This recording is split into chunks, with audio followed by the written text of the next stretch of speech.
Elshinta News and Talk. Polres Wonosobo menetapkan salah satu tersangka, Komisioner KPU Wonosobo sebagai tersangka dugaan kasus pengondisian PPK PPS.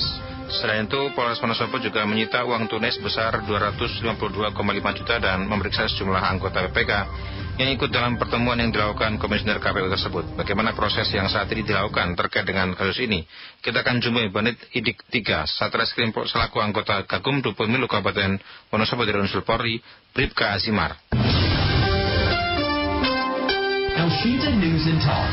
Bribka Azimar, ini bisa ada penjelasan bagaimana proses yang dilakukan saat ini berkaitan dengan penetapan tersangka yang dilakukan oleh salah satu Komisioner KPU Wonosobo ya? Bagaimana Bribka? Iya, terkait dengan penanganannya berawal dari aduan yang dibuat oleh anggota masyarakat ke Bawaslu Kabupaten Wonosobo pada tanggal 12 Februari 2024. Kemudian ditangani oleh Sentra Gakumdu Pemilu, kami bersama-sama menangani dan akhirnya menyepakati bahwa memang di situ ditemukan adanya dugaan tindak pidana pemilu. Sehingga laporan diteruskan ke Polres Wonosobo dan diterbitkan laporan polisi tanggal 20 Februari 2024. Dari hasil penyidikan yang telah kami lakukan, kemudian alat bukti yang berhasil kami kumpulkan, tanggal 28 Februari kami kemudian telah menetapkan terlapor dalam hal ini seorang komisioner KPU Kabupaten Wonosobo sebagai tersangka. Seperti itu. Apa kemudian dugaan dari tersangka sehingga kemudian sangat kuat sekali ditetapkan sebagai tersangka? Bribka Azimar. Iya, jadi pada kurun waktu Januari Februari, tepatnya di tanggal 13 Januari dan 3 Februari ini memang diduga ada pertemuan dari tersangka ini dengan beberapa PPK. Berarti tanggal itu kan sebenarnya tanggal ini ya, tanggal masuk masa kampanye kan sebenarnya kan ya? Iya, masih masa kampanye, itu masa kampanye karena hari tenang itu dimulai tanggal 11 itu kampanye sampai dengan tanggal 10. Itu mereka bertemu di kafe di salah satu hotel di Kabupaten Wonosobo, Hotel Kevin Tanjung. Nah, di situ ada komunikasi yang pada intinya tersangka ini meminta kepada PPK yang hadir ini untuk satu barisan dengannya mendukung salah satu paslon capres-cawapres. Seperti itu. Baik, ini yang dilakukan apa berarti? Apakah hanya mengarahkan begitu atau ada tindakan lain sehingga ditetapkan sebagai tersangka, Bribka Azimar? Yang jelas sebagaimana diatur di pasal 546 Undang-Undang Pemilu itu seorang anggota KPU Provinsi, KPU Kabupaten Kota, PPK ataupun PPLN itu dilarang dia untuk kemudian membuat tindakan yang menguntungkan atau merugikan peserta pemilu. Nah dari sini dari yang bersangkutan dia statusnya memang seorang anggota KPU Kabupaten, dia membuat tindakan nyata konkret mengumpulkan PPK di bawah koordinasi dia sebagai seorang komisioner, mengajak untuk mendukung salah satu peserta pemilu presiden wakil presiden dan memberikan sejumlah uang dengan alasan itu sebagai uang penyemangat atau vitamin atau uang operasional seperti itu. Memang ada kata-kata di situ disiapkan bahwa uang ini digunakan untuk mendukung salah satu paslon pilpres begitu. Iya, dari keterangan PPK yang sudah kami ambil, memang mereka pada dasarnya diberikan uang ini sebagai vitamin karena telah berada dalam satu barisan untuk mendukung salah satu paslon.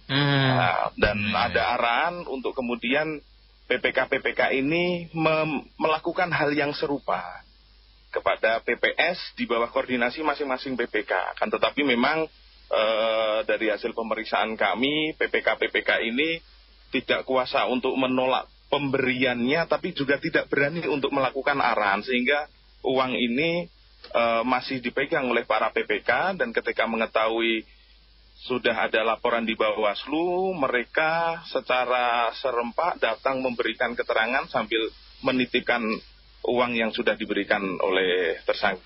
Oh, begitu ya. Jadi memang ada kesadaran dari masing-masing PPK ini. Seperti itu. Ada kesadaran dari masing-masing PPK ini untuk untuk mengembalikan uang tersebut ya. Iya. Di secara kooperatif mereka memberikan keterangan di Bawaslu pada saat klarifikasi, pada saat penyelidikan ini, kemudian sekaligus mereka membawa uang yang sudah diberikan sebelumnya. Sehingga total terkumpul ada Rp252.500.000. Sebenarnya kalau kita bicara berkaitan dengan modus yang akan dilakukan, modus operandinya, berarti nanti modelnya bagaimana? Ketika apa kemudian peran PPK dan juga PPS nanti dalam pemenangan salah satu paslon? Bukannya mereka seharusnya kan menjadi penyelenggara yang luber jurdil ya, dan juga profesional begitu? Iya. Iya. Modusnya bagaimana nanti? Maka dari itu, dari asas-asas penyelenggaraan pemilu ini memang secara terang sudah tercederai dengan adanya keberpihakan dari penyelenggara pemilu, sehingga secara lugas memang tidak ada arahan kemudian untuk melakukan kecurangan-kecurangan tertentu. Akan tetapi di situ hanya ada semacam arahan, instruksi, ajakan untuk mendukung salah satu paslon. Sehingga meskipun secara langsung di situ tidak ada arahan untuk melakukan tindakan menggelembungkan suara atau mungkin mengurangi suara, tetapi keberpihakan ini sendiri sudah mencederai asas luber jurdil itu tadi. Ya, apalagi juga ada bagi-bagi uang juga ya, yang itu sudah melanggar sekali sebetulnya ya, Pak Azimar. Iya, seperti itu maksudnya. Ancaman sanksi yang akan diberikan kepada tersangka apa nih? Pasal 546 mengatur ancaman pidana penjara maksimal 3 tahun dan denda Rp36 juta. Baik. Dari upaya yang dilakukan setelah ini apa akan dilakukan oleh Gakumdu khususnya Polres Wonosobo untuk melakukan berarti penyidikan ya nanti ya? Penyelidikan dan juga penyidikan apa yang Proses penyidikan sudah kami mulai sejak tanggal 20 Februari 2024 dan sesuai aturan di pasal 480 Undang-Undang Pemilu kami diberikan waktu selama 14 hari untuk menyelesaikan pemberkasan. Rencana kami besok tanggal 4 hari Senin 4 Maret itu kami akan melakukan pelimpahan berkas ke Kejaksaan Negeri Wonosobo. Seperti itu. Oke, baik. Selain tersangka dari pihak komisioner KPU ini, apakah juga ada tersangka-tersangka lain nanti sepertinya? Untuk saat ini belum ada keterangan yang mengarah terkait dengan adanya calon-calon tersangka yang lain. Karena memang sejak awal terlapor ini memang hanya satu orang komisioner, dan dari keterangan yang kami dapatkan mulai dari penyelidikan sampai dengan penyidikan ini belum menggambarkan adanya pihak lain yang memang secara aktif. Ada satu fakta baru terkait sumber keuangan yang memang ini agak berbeda dari tahap penyelidikan dan penyidikan yang disampaikan oleh saudara RR kepada Bawaslu maupun kami. Akan tetapi ini sedang kami dalami lagi. Apakah ini sekedar upaya untuk mengaburkan sumber uang atau bagaimana, ini sedang kami dalami sehingga belum bisa kami sampaikan kepada publik. Tetapi pada intinya, Sentra Gakumdu Pemilu Kabupaten Wonosobo secara bulat menyepakati bahwa perbuatan saudara RR selaku komisioner KPU ini sudah memenuhi unsur pasal di 546 Undang-Undang Pemilu, sehingga kami bersepakat secara bulat itu dapat ditetapkan sebagai tersangka dan nanti berkas akan segera kami kirim. Seperti itu Mas Junior. Baik. Apakah ada dampak dari kejadian ini bagi pelaksanaan pemilu di Kabupaten Wonosobo, Pak Azimar? Alhamdulillah secara umum pelaksanaan pemungutan suara, penghitungan suara, sampai dengan kemarin selesai dilakukan rekapitulasi di tingkat kabupaten, tidak ada dampak negatif dari adanya perbuatan seorang komisioner. Memang gesekan-gesekan kecil sempat terjadi. Jadi kemarin pada saat pembukaan rekapitulasi di kabupaten itu memang ada saksi dari salah satu partai politik yang keberatan karena memang RR sendiri belum dinonaktifkan sebagai anggota KPU Wonosobo sehingga masih duduk di kursi komisioner yang disediakan oleh penyelenggara acara.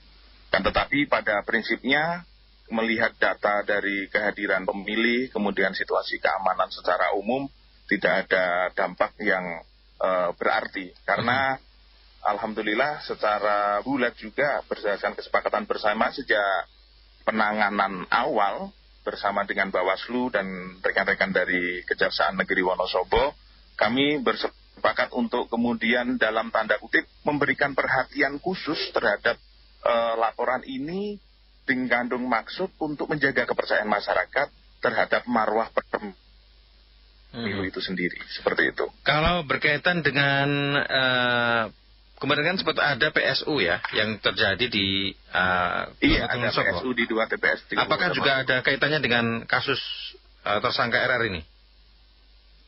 Tidak. Jadi PSU itu kemarin berdasarkan hasil temuan dari teman-teman Panwas yang kemudian kami juga sempat ikut dalam pembahasannya di sharing di forum Gakumdu itu memang semata-mata karena kesalahan teknis ada ketidakpahaman dari rekan-rekan KPPS yang bertugas. Jadi karena memang mereka baru sehingga pemilih dari luar daerah yang sudah terdaftar ada DPK dan DPTB itu yang seharusnya hanya mendapatkan beberapa belangko tertentu saja akan tetapi diberikan 5 belangko surat suara. Sehingga itu perlu dilakukan PSU. Kalau untuk yang PPK dan juga berarti PPK ya yang kemarin sempat menerima uang itu saat ini bagaimana? Apakah mereka tetap bertugas sebagai penyelenggara pemilu atau ada tindakan lain? Karena kan mereka juga menerima meskipun mereka kemudian ada inisiatif untuk mengembalikannya atau menyerahkan kepada kepolisian. Itu bagaimana? Mereka tetap bertugas karena kemudian dari kacamata Sentra Gakumdu bahwa untuk dugaan tindak pidana pada subjek hukum PPK ini belum ditemukan adanya peran aktif ataupun mens rea sikap batin mereka untuk kemudian ikut melakukan tindak pidana ini. Akan tetapi pada saat pleno di Sentra Gakumdu dari pihak Bawaslu sendiri teman-teman pengawas menyampaikan secara etik mereka akan melakukan pendalaman tersendiri. Begitu Mas. Oke, baik. Baik, terima kasih Pak Azimar sudah berbincang bersama El Sinta pada kesempatan siang ini. Selamat siang Pak Azimar. Iya, sama-sama Mas. Demikian pendengar Gakumdu Pemilu Kabupaten Wonosobo dari Unsur Polri, Bribka Azimar. El Sinta Semarang News and Talk.